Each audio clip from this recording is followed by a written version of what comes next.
Hello, hello, hello, and good evening to you all. Thank you very much for joining me late this night. I really do appreciate it. I hope you've had a wonderful and fruitful week so far. Just like me, I'm really looking forward to the weekend.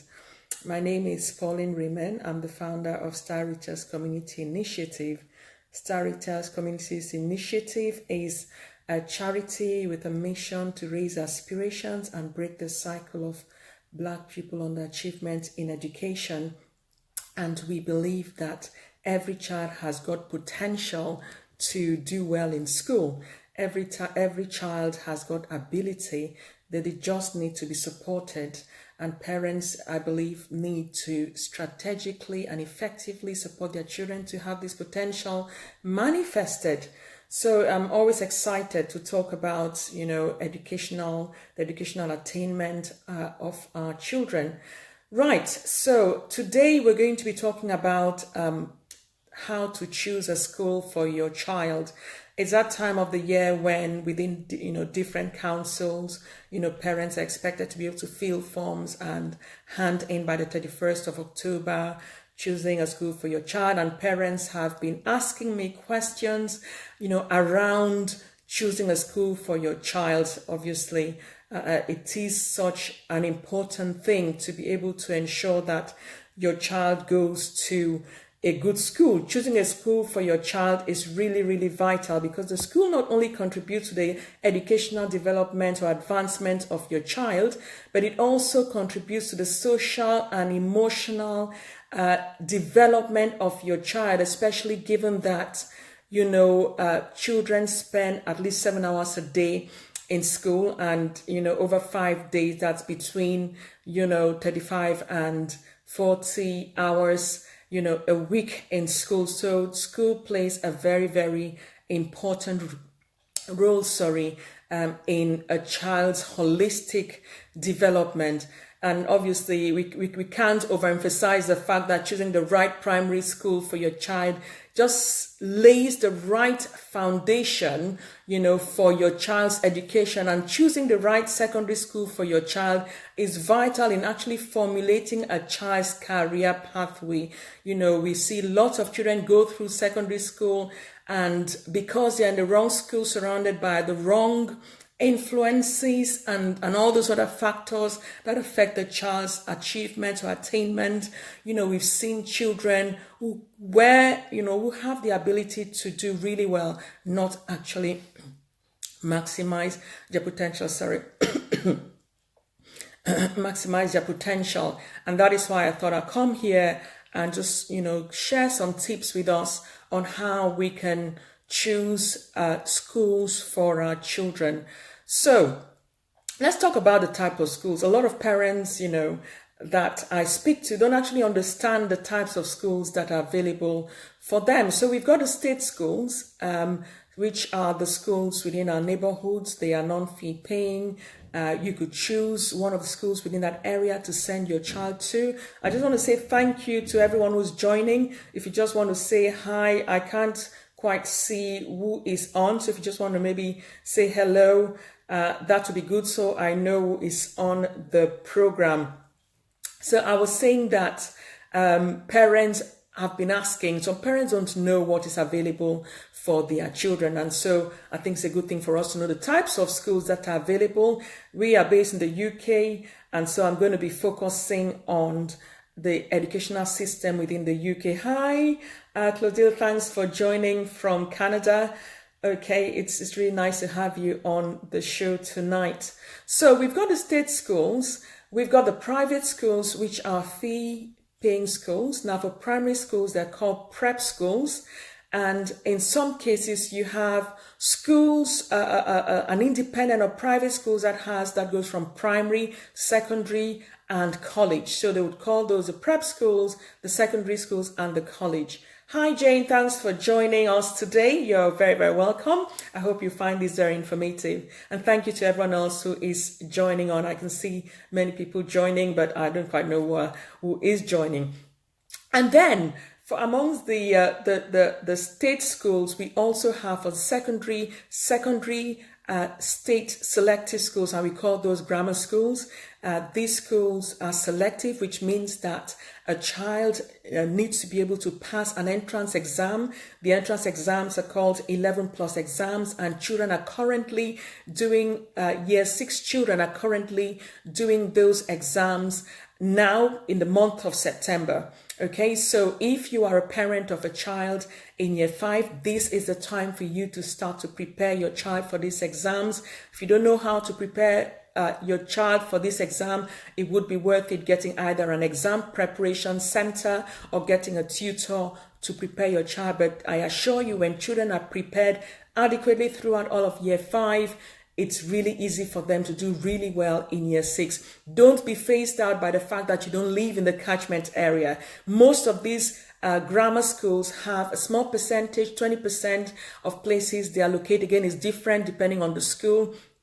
Spaces they allocate for children who score high marks, who do not live within the catchment area. So it's key that you prepare your child adequately. And I'll encourage all parents watching here, don't wait till your child gets to year 5 to start to prepare them for this exam. As soon as your child hits reception, nursery, get them into this work ethic, get them into this extra learning. Don't just rely on what the school is doing, because within the state school system, your child may just bring homework home once a week, and that is not enough to prepare them. So you need to get your child into doing extra work, buy those resources, and get your child doing work, at home to extend their learning, so that you don't wait until year 5 to then start to bring a child from a really low standard to be able to be well equipped enough to write these entrance exams. Now, Liziane says, hello, Pauline, I just joined.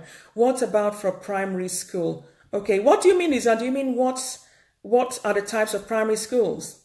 Okay, if that is what you are asking, I would say there are state primary schools, which are the schools within the areas where we all live. And then there are prep schools, which are the private fee-paying schools. So you pay fees to go to those schools. Okay, I'm in the process of applying for a school for my 3-year-old child. Yes, that's it. So those are the options you have. You have the state schools, and then you also have the prep schools, or which are the private schools, and they are fee-paying.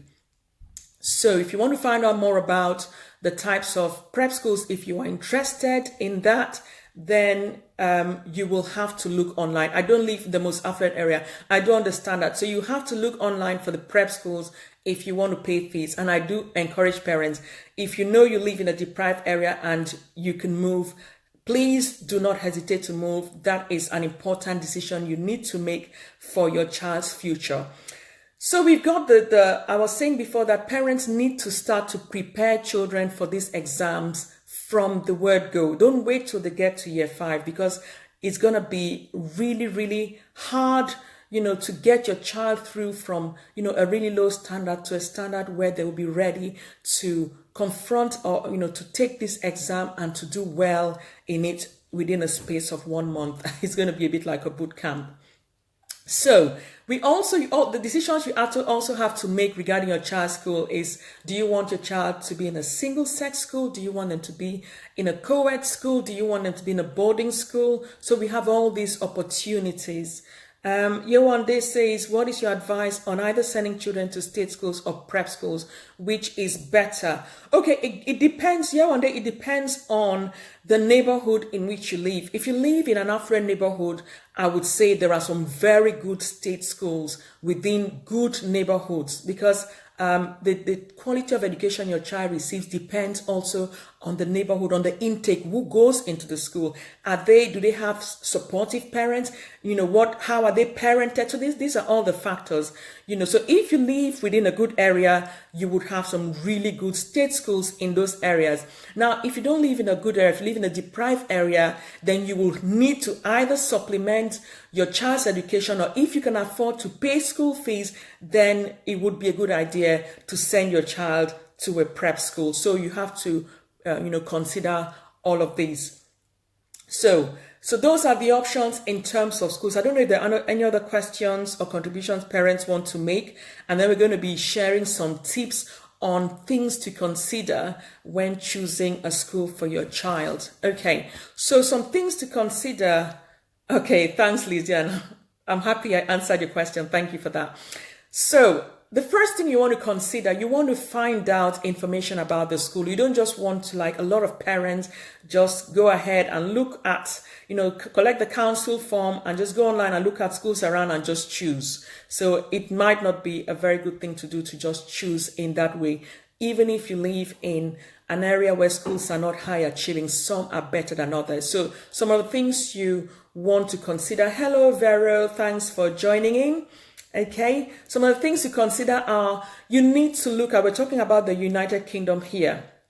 You need to be looking at the league table of results. So it's a table that compares schools within, an area within the country. So if you go on Google, type up league table for schools within your area or your city, it's going to bring the table in order. So that table really has performance indicators to help you be able to compare schools. Okay, so what are the sort of things you should be looking at when you look at the league table? You want to look at the contextual value added. Now, the value added is a number. I know for a lot of parents it won't mean much, but the value added is simply a measure by which schools are able to, they want to see how much progress your child has made through school. So your child started, maybe they started secondary school being at level 4, for example, or whatever it is the grading system is that is being used. And by the time they finish GCSE, they finish at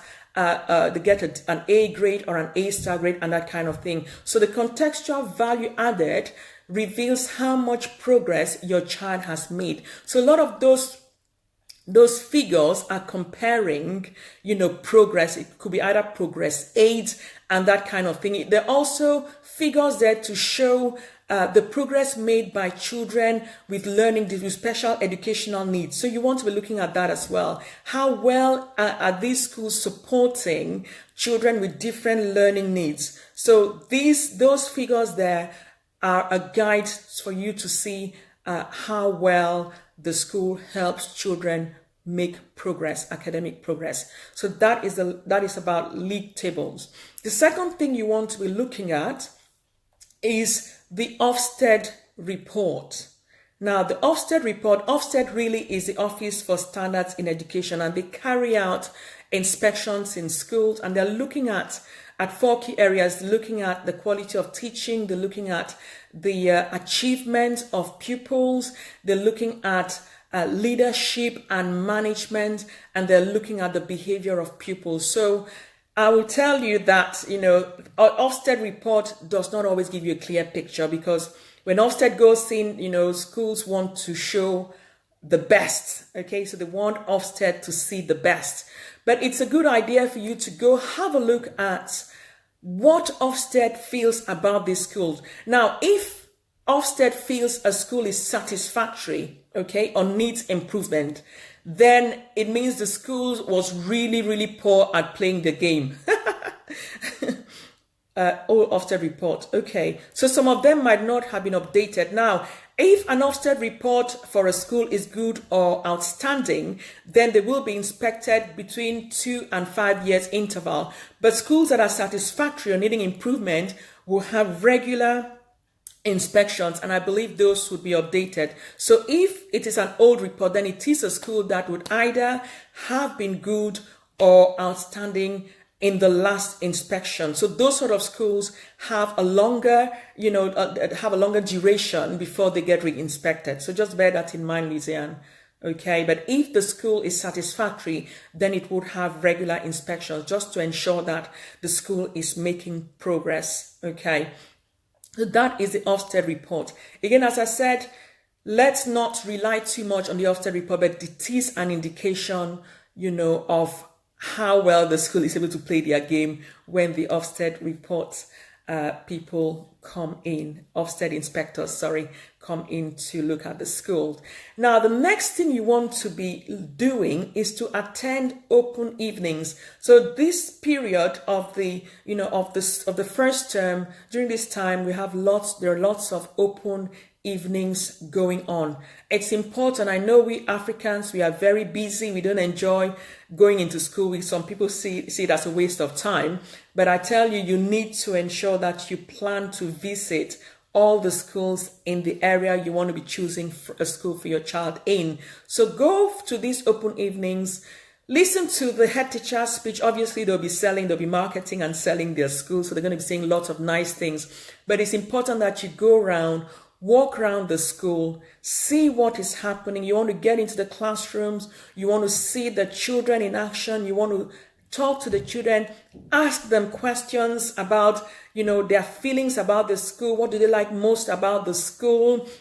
You want to be talking to teachers. You want to find out from them, what they like about the school too, how they maybe help children with special, educational needs and that kind of thing. You want to say you really want to have conversations with these teachers to have a feel. See how the teachers relate with the students. Do they relate with them in a respectful way? That kind of gives you a feel for the school. Have a look at the notice boards. It gives you again a feel for what is happening. Find out about extracurricular provision, because as I said before, the school is there not just for your child's educational improvement, but it's also there to help in your child's holistic development. A school with as many extracurricular provision as possible is a school that will help your child develop a wide range of skills. So you want to be looking at things like that when you go around. So that is for open evenings. I'll also encourage that, number 4, you actually request a tour of the school. So, ring in and say you want to have a tour of the school when the school is in action. So you want to see teachers teach. You want to watch how children behave in the classroom, how teachers are actually managing the behavior, and that kind of thing. You want to see how children behave on the corridor. Are they rowdy? Are they hitting each other and running all over the place? So you want to have a feel for what actually happens, and you can get that feel for what actually happens by requesting a tour of the school, especially if it's a school that you are really bent on putting down for your child. And I encourage that for these tours of schools and open events, that you take your child along. Let your child really, go around and see, because they'll be the ones, also attending the school. So it's important that they also see whether the school kind of feels right for them. So that is it. The next one, which is the final one that I will share, is speak to parents. You can't go wrong when you speak to parents of children going to a certain school, because they kind of have they get that first-hand information from their children about how children behave in the classroom, how behavior is managed, how teachers treat them, or how the senior management treats parents and treats even children themselves. So it's important to kind of have that conversation. You could maybe hang around at the end of the school day when parents are waiting to pick up their kids, and just have these informal conversations with these parents to be able to help you have a feel for what is actually going on in the schools. So I've shared 5 things here. I'll run really quickly through the 5 things. And while I run through these 5 things, if you want to add anything, if you have any questions regarding choosing either primary school or a secondary school for your child, please do type it in so that I can answer your questions. So the first thing, you want to be looking at league tables of schools in your area. And I did say before the different parameters that you need to be looking at and comparing with the others. You want to be looking at the Ofsted reports. You can look at school Ofsted reports by going to the school's website, or just Google it, Ofsted report for a specific school, and it's going to bring it out for you. Have a read through and see what Ofsted feels, or Ofsted inspectors feel about the quality of teaching, the achievement of the students, of the children, the behavior of the children, and the quality of, the leadership and the management. Attend open evenings. Also request for tours of the school. And finally, speak to parents whose children attend the schools you want your child to go to.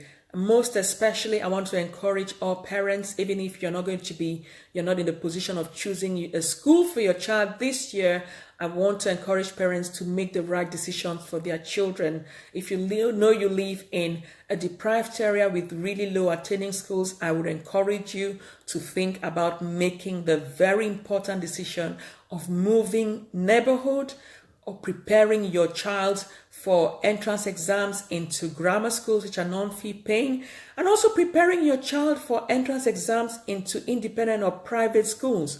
There are opportunities for scholarships, music scholarships. So if your child is plays a musical instrument, you can get your child from age 3, 4, 5 to start to learn to play a musical instrument, or up to grade 4, grade 5. They get up to grade 4, grade 5, they're going to definitely get a scholarship. Now, but to get onto those grades, they need to be using, professional tutors. So you don't want them self-learning on YouTube. That is great and it works really well. But if you want, to be able to get your child to do some of, to apply for some of these scholarships, then they need to be doing their training with professionals who would then enter them in for these exams. There are sports scholarships as well. So if your child, is doing ballet, is doing dance, is doing gymnastics, up to a high grade, then there are those opportunities. Please feel free to apply to get them to, write entrance exams for these private schools and let them take up advantage of these scholarship opportunities. There are also scholarship opportunities for children who score the highest marks in these entrance exams. So these are academic scholarships. So these are all the opportunities around there. Please do not limit your child. Please do not give up on your child. I've seen children being trained rigorously who started from a very, low level where parents are desperate and who eventually pass these exams. It is possible. Please make the right investment. I always say an investment in your child is an investment for which you will get a return. Every child has got potential. Invest in your child. Save your child, it's your responsibility. You have the mandate to ensure that you position your child for a great future. I want to encourage you, there's greatness in your child. If you haven't liked our Facebook page, please like it, Star Reachers Community Initiative. And if you know any parent who will benefit from this information at this time of the year, please feel free to share with them. So thank you very much for joining in. There are no more questions. I do appreciate your time. Thanks for all the likes. Have a wonderful weekend. God bless. Bye-bye.